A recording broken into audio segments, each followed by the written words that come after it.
There I am. I forgot to add myself to the stream. Well, looks like I'm all alone today. No huge loss. Anyway, Davey is doing something else. We had arranged to do this yesterday at 9 o'clock, but something's come up for him, so it's just me doing this on my lonesome. That's right, I'm all alone. But anyway,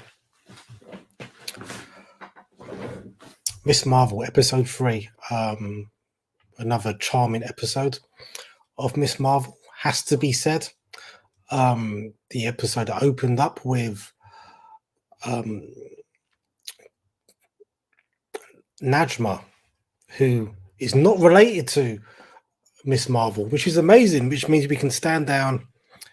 Cameron is not related to Kamala. We can all breathe a huge sigh of relief. It's okay, they're not related.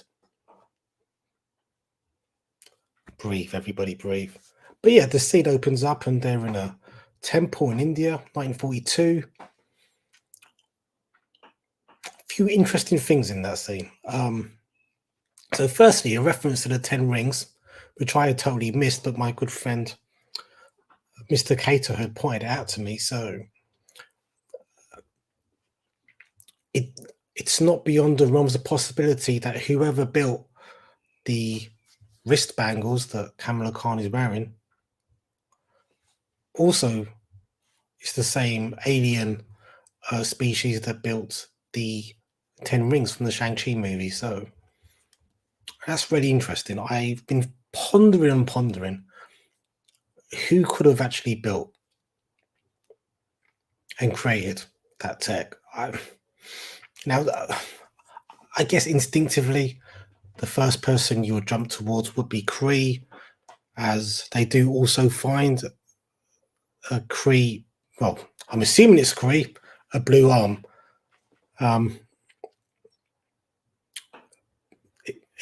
Some Hindu gods have been depicted as blue, but I'm sure that's not where they're going. I am sure instead they are going with Kree. So, are we now saying that Shang-Chi's 10 rings and Kamala's bangles are Kree tech? I mean, for me, that's the only direction I can see it going in. I personally can't see it going in any other direction.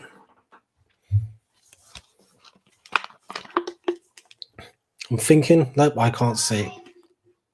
I can't think of another blue race in Marvel Comics from where it could have come from.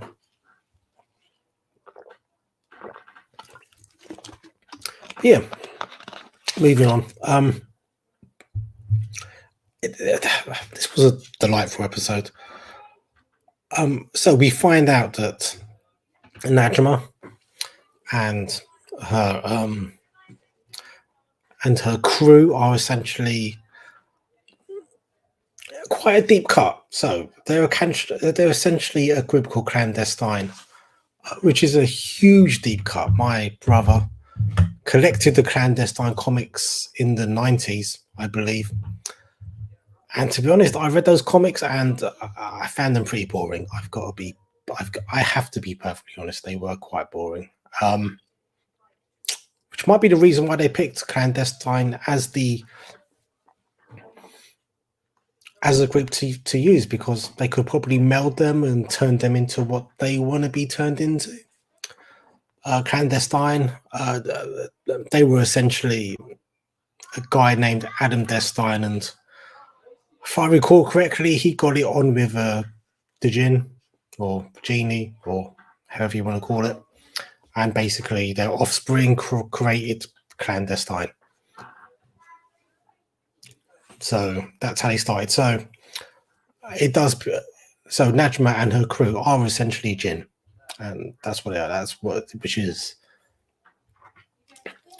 Which is a thing in Islamic culture. Where is Davey P? Who knows? Who cares? No, something came up and he couldn't make it, even though we arranged it yesterday. So yeah, I'm just doing this without him, and I mean, who cares? Um, yeah. So, Kay, do you think that was a blue arm? Do you think that blue arm belonged to a Kree in the temple? And did you notice the ten rings of Shang-Chi? Most importantly, because it does all seem to be matching up. So yeah, essentially, it is clandestine. They are interdimensional beings. I don't know if you recall buying the clandestine comics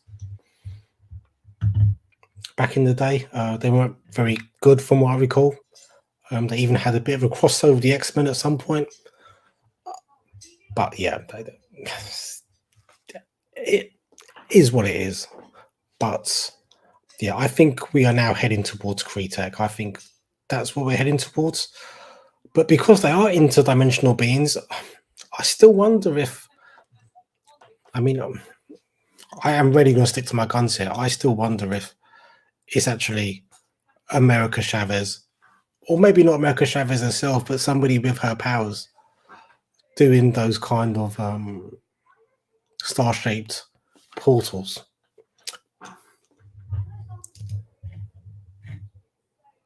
Oh yeah, watch it again. I didn't notice it first time either. Mr. Cater had to point it out to me. But yeah, Nova bands. I think I mentioned that last week.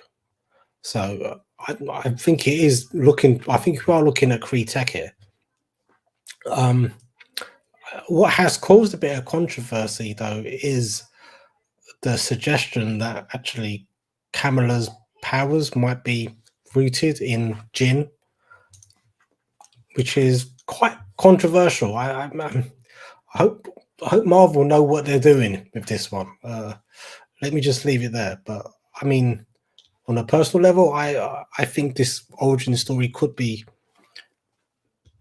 better than how it was told in the comics, where she's basically exposed to Terrigen Mist and becomes an Inhuman. So, from that point of view, I am looking quite forward to that. So we moved on to a wonderful scene or scenes where we are getting ready for Amir's wedding. It reminded me so, despite being Hindu, it reminded me so much of weddings I've experienced with my family. It's reminded, there was a scene where they're hiding Amir's shoes and actually hide his entire collection of shoes. That's actually something we do as well. So I really loved that moment. It's quite playful, and you know, as stressful as weddings are, especially South Asian weddings, moments like that do just kind of take the edge off those moments. So no, I do like the way that this show is depicting kind of South Asian culture as actually in reality being quite playful. I think we've always been depicted as being quite strict, quite authoritarian. If you're in a South Asian family, yeah, there are aspects of that, but for the most part, we like a laugh and a giggle as much as anybody. So I personally really like that. We also saw another thing I really liked was.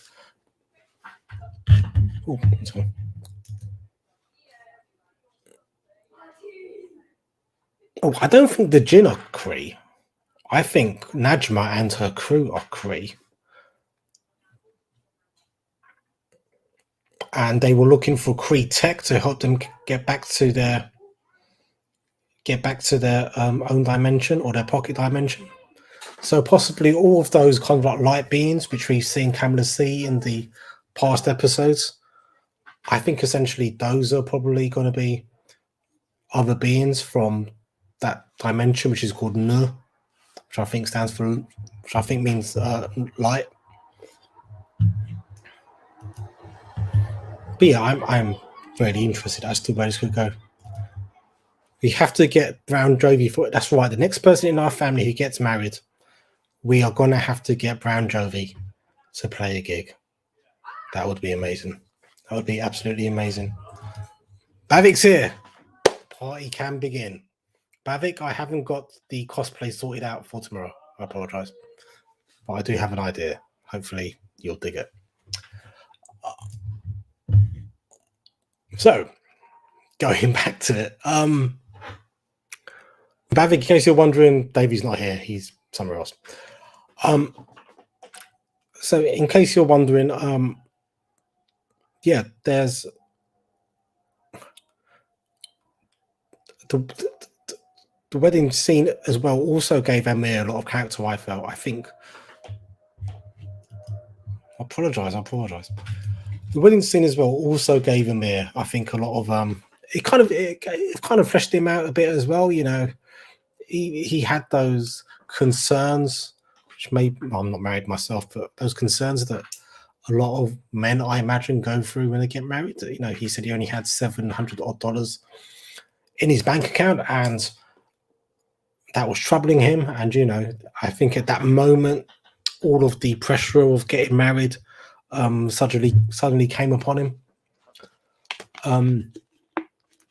So yeah, I think that was really cool, just to give Amir just a bit more, just to human him out, so we can see that he is a three-dimensional character, because it's important to say in the past, South Asians haven't always been three-dimensional characters, and now they're even making side characters. They're taking the time out to make side characters like Amir even be three-dimensional. So I genuinely really appreciate that. I really appreciate that.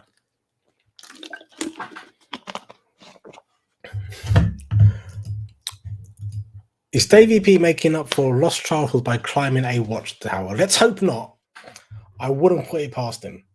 He texted me this morning telling me that he's finding the entire show embarrassing, and that there's lots of plot holes.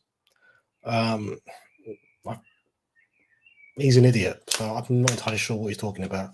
But I'm sure next week we'll have him on here again. He'll tell us what the plot holes are. We'll explain to him how they're not plot holes. He'll get all defensive about it and be wrong and strong, and then we'll just go through the same cycle like we do every week. It'll be fun. Or Tyson. I'm not sure. One of those two. But yeah, more wedding stuff. And is Bruno being lined up as the new Tony Stark? That's a good question. So Bruno's obviously worked out. Najma told Kamala that, hey, they need the power of her bands and probably her own internal power to help get back to their dimension.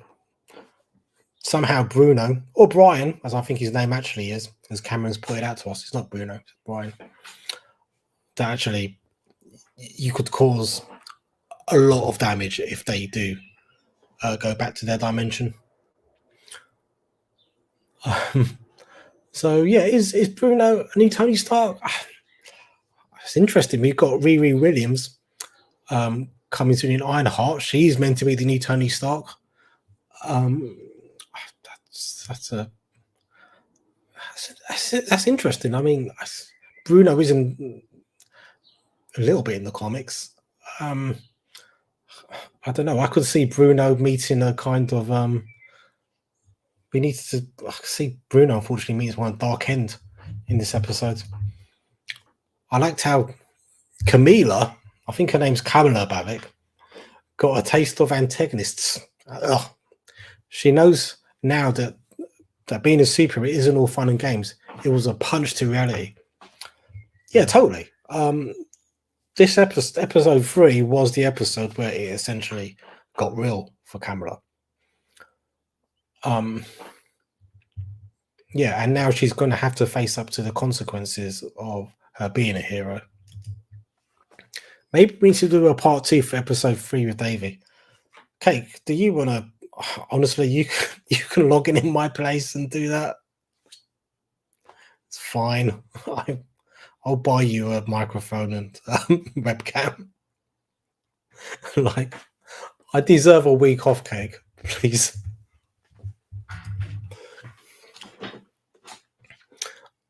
But no, that's a really good point. And as we'll go further, we'll see how much consequence there is. But no, there was. I think watching all of these MCU series on Disney Plus, I'm trying to think.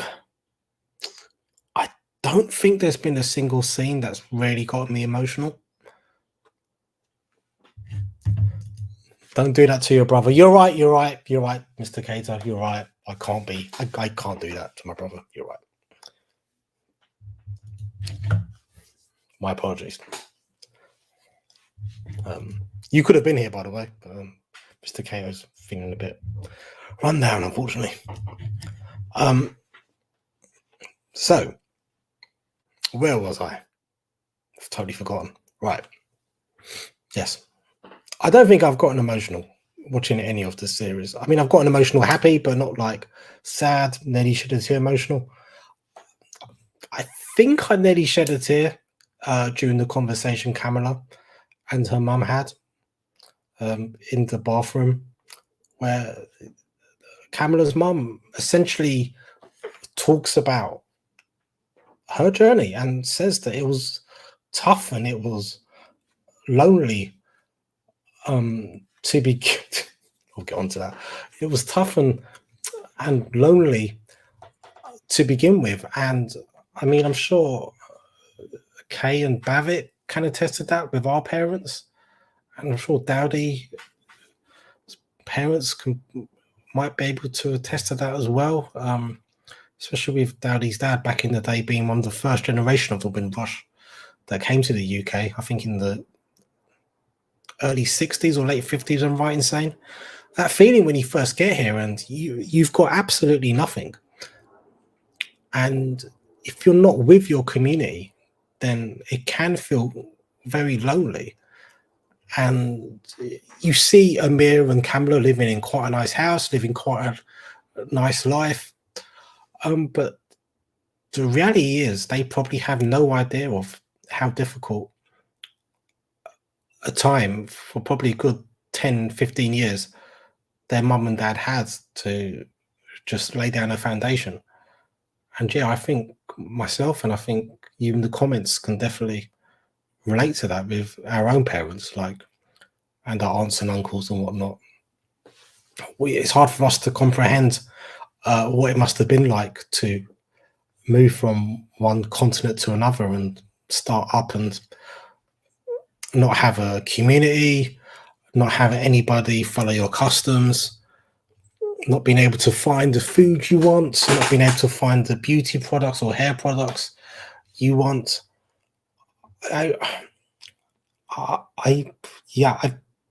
glad this show acknowledged that, because it reminded me that I need to respect that a bit more as well. They walked so we can run. Yeah, beautifully said. Beautifully said. So yeah, I think I didn't cry, but I think that was the part. I think that was the part in the show. I think out of all the MCU series so far, I think that was the moment that nearly got me blubbing. That moment which Kamala shared with her mum. Was very sweet. Did anybody else nearly start blubbing? Was it just me? I'd just like to hear Davil's argument and then let him crash and burn. You know, he's very good at being wrong and strong. He very rarely kind of turns around and says, "Oh, you were right." Oh, hi, Liu. How you doing? Hope you're okay. Oh, she's watching Captain Miss Marvel. She's not actually watching now. Got you. Right. But yeah, I mean, I'm so glad as well, even for someone like my niece who can watch a TV show with a brown superhero who's roughly her age and who's female and who's kicking ass. And even if you can't relate to Kamala so much, you know, young girls from Asia might be able to relate to Nakia, who is showing herself to be a very forthright, strong female character in her own right. I think there was a moment from episode 2 which I forgot to mention, but I rarely want to mention it, where Nakia said to Kamala, and he is back in time in Burma. Okay. Where she said to Kamala, like,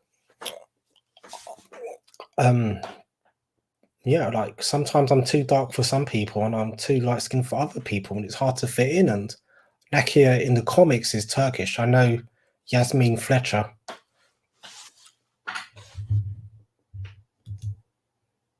Yep, got it. I know Yasmin Fletcher is, I think, half Lebanese. So I don't know whether in the show she's depicted as Turkish or Lebanese, but yeah, I can see that, especially as an Asian person growing up in Hackney, where there was no real Indian community to speak of, which might have been a good thing. I was never, I wasn't black and I wasn't white, which were the two main communities in Hackney. So, I kind of myself, I had to kind of walk that line between both, which I think in the long run has made me a far more rounded individual. But yeah, I kind of got what Nakia was saying in that conversation as well. So I'm glad that there's young Asian people who can watch this and they can relate a bit to Kamala and they can relate a bit to Nakia. And I loved it when the Department of Damage Control walked into the mosque, and Nakia, who has been voted onto the council, stands there with the rabbi, and as equals almost, they both stand there and oppose the illegal entry by the damage control to be in there. And they both tell her, look, you got to have a warrant, and they both own it. They both own damage control, and they're quite kind of low-key racist entry of the mosque. And I loved it. Like, they even remind them, like, look, don't wear shoes in here as well, like, which is like a huge offense. You can yes, an imam, not a rabbi, my apologies. Yes, okay, thank you. I can admit when I'm wrong. There's a difference between me and Davil. Yes, the imam, sorry. Yeah, and the imam and Nakia both own her together, and it was just really refreshing to see Nakia standing like at the same level as the rabbi, just totally like owning the situation and sticking up for their culture and whatnot. Yeah, so going back to us in Hackney, we were a very small Gujarati community, and also a community within a community. That last part is something which I think I'll go into another time, but it's something worth talking about, definitely. You are cancelled. Yeah, probably. I should just go. I'll stay. But yeah, then we essentially get to the wedding proper. I don't know about you guys. I love an Asian wedding on TV. They're great, and this was great, and it was joyous, and it was fun-loving, and people were dancing, and all the family were involved and being treated equally. It was amazing. And yes, at South Asian weddings, people do cringily start dancing like that randomly. That is a thing, and it really does happen. And I've told my family, if I ever get married and people start dancing like that, I'm just going to walk out, because I'll just I would feel the cringe and just not want to be there anymore. Bavik, I'm looking at you. Don't ever start dancing. Though, at the same time, I think someone should have grabbed Bruno and told him, look, bro, it's okay. Just you don't have to dance. You can just sit at the back and watch. It's fine. This isn't for everybody. It was literally amazing. I love the cringeworthy Sangeet. Oh yeah, that was amazing. But yeah, I loved it, and I loved like that Amir's fiance's family got involved. I'm pretty sure. I think that's Amir's fiance's little brother. Does the kind of like sliding move dance. I'm pretty sure that he was wearing the Hulk costume, which Kamala's mum made, which was a nice touch. Even Brian got dancing, which was fun. That was fun. That was fun. That was fun. But as I said, it was also very cringy. And if I was there, I would have been like, dude, you can dance to one song. And after that, I'm going to need you to sit down because it's just not very good. And I'm doing you a favor by asking you to go and sit down. I did. In the next episode, could Davil wear Indian male clothing? And he could do. I don't know what that would achieve. I mean, I spoke to him this morning and he didn't know what chicken jalfrezi was. When are you getting married, Manny? I'm busting some moves. Mr. Cato, when are you getting married, sir? You've been far more popular with the ladies than I have recently. I think you'll be the next one to actually get married, sir. And myself and my brother will both be there. Don't you worry, sir.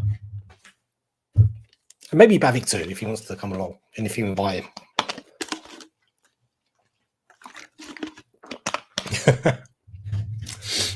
Yes, he could. He should dress up as the Incredible Soak. You are absolutely right. You're absolutely spot on. Just checking my notes. So we are essentially seeing Cameron. Is it Cameron? Cameron? How would you pronounce his name properly? Cameron. Yes, so Cameron. He essentially comes to the wedding and warns Kamala that, look, my mum and the rest of the clandestine and the gang, if you get the urge to start reading the clandestine comics, I wouldn't bother. They're not very good.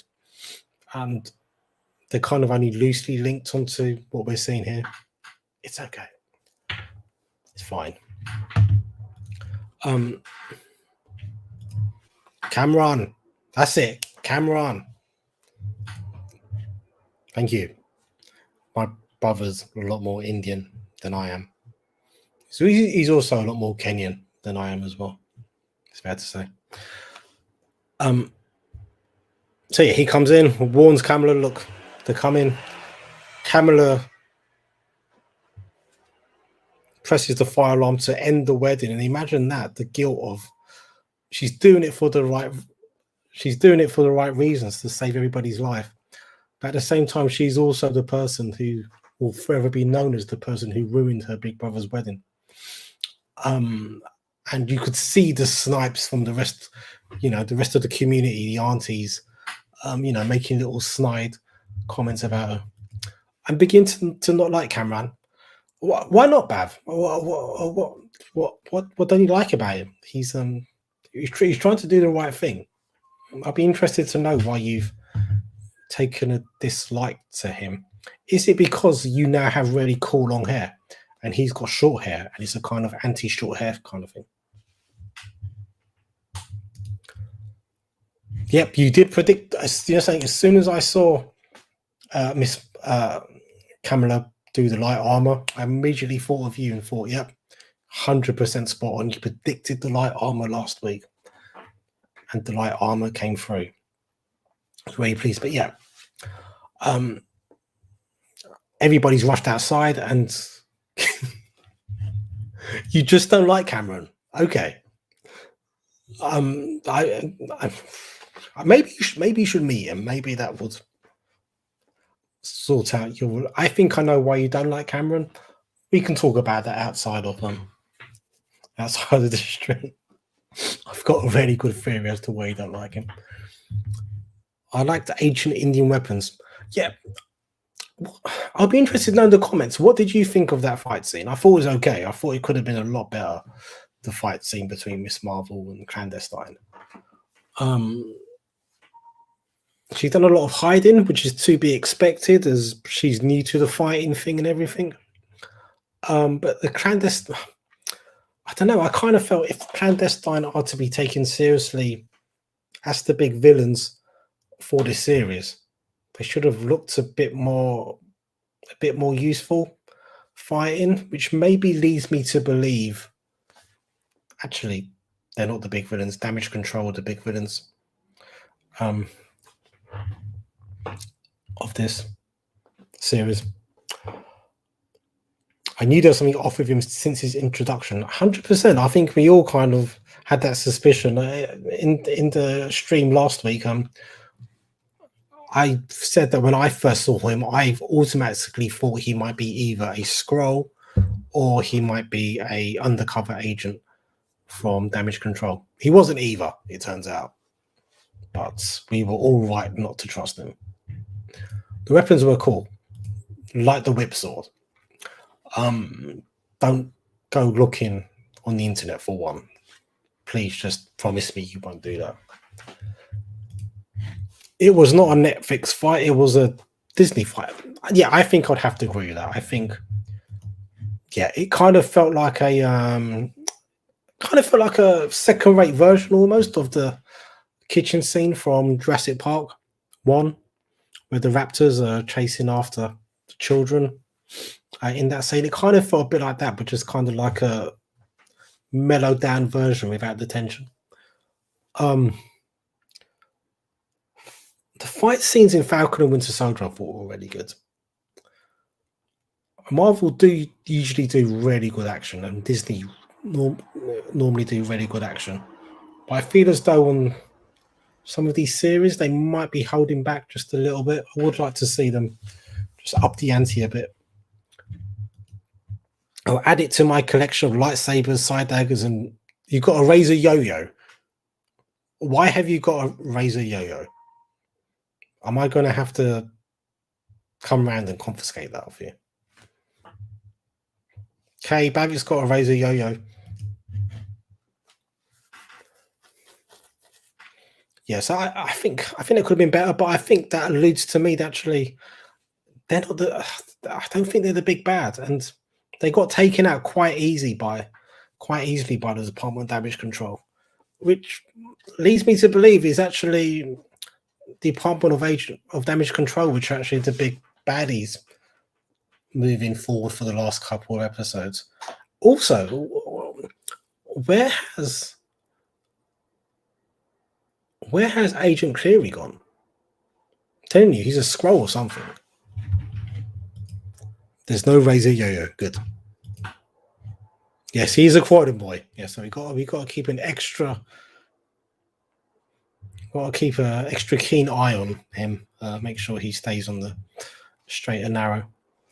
So yeah, the episode essentially ends. Well, Nakia finds out that Kamala has powers, so it's going to be interesting to see how Nakia responds to that, as she has, I think it's fair to say, quite negative thoughts about Miss Marvel, the superhero. And I thought as well earlier, it was a really nice chat the Imam, not the rabbi, sorry, the Imam had with Kamala, where he said, being a good person isn't, you're not a good person. Essentially, you do good things. And yeah, he was 100% right. And I think this is what it's setting up. This is setting up Cameron moving forward. Not Cameron. Setting up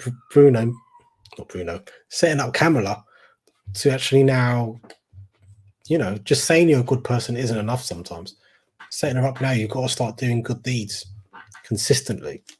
And I think maybe we saw that with her ringing the fire alarm during the wedding. Like, even though she knew that she would be criticized and be hated potentially by her own family for doing it, she's doing what she thinks is right. Is the right thing to do to protect those people. And yeah, credit to her. Bruno will end up. That's a big take. Bruno will end up working for Damage Control.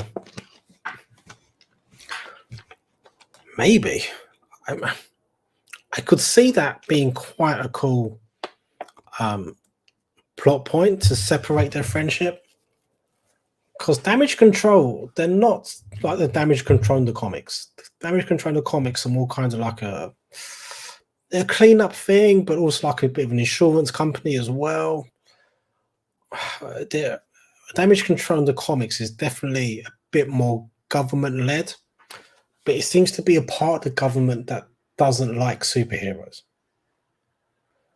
And Agent Cleary, for some reason, knows about Nick Fury not being on Earth.